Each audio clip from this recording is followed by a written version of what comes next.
Krakshal horo char borjola বিধানসভা ni bisingo khobjangnai Kaisa Nukhungo Samung Sitra Tangnai rok bai Choprobmani Patimungno Sejawio Nukhungni borok rok Laharo Achukmani Nukjakha Patimung purbo chanmari amchayo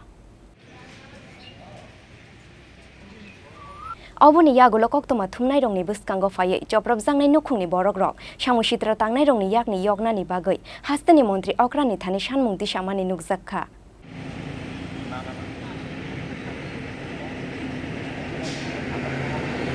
ঘটনা হিসেবে দেখেন আমার ফ্যামিলিটা CPM সমর্থিত family ছোটো ভাই সিপিএমের ভোট নিয়ে আসছিল যথারীতি ইলেকশনের রেজাল্টের পর থেকে কন্টিনিউ একের পর এক এই ডিলাডিলি হামলা যদি চলছে আমি নিজে একজন চাকরিচ্যুত 10,323-এর একজন শিক্ষক আমি এখন একটা অটো নিয়ে ভাড়া নিয়ে চালাইতেছি কন্টিনিউ বাড়ির মধ্যে এইবার মাধ্যমিকে ক্যান্ডিডেট এর মধ্যে আরেকজন আছে পরীক্ষা তাদের পরীক্ষা চলছে ছেলে মেয়ে নিয়ে বাড়িতে থাকা আরও দায় হয়ে দাঁড়াইছে এখন আমরা তো থাকুম নিরাপত্তার ভীষণ অভাব ভোগ করতেছি এখন এখানে বলার উদ্দেশ্য একটাই যে আপনাদের মাধ্যমে মুখ্যমন্ত্রীর কাছে আমাদের বার্তা পৌঁছানো যে আমরা আসলে নিরাপত্তা চাই আর শুধু এটা না এখানে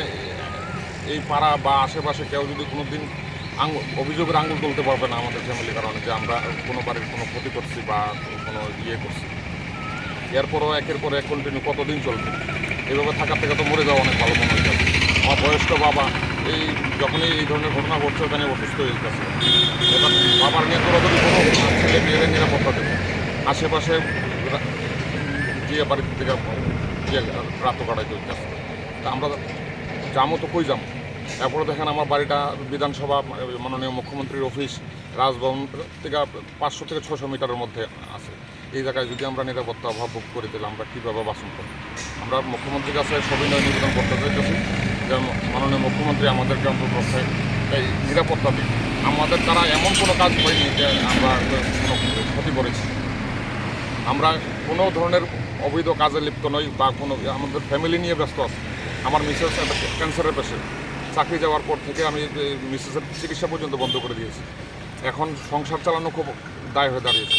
ছোটো ভাই একটা অটো চালাতো অটোটা পর্যন্ত লাইন আউট করে রেখেছে এবার বাড়িতে দুদিন পর এভাবে হামলা হতে চলছে তার দোকানটা কালকে ধ্বংস করে দিয়েছে বাবা একটা চায়ের দোকান করে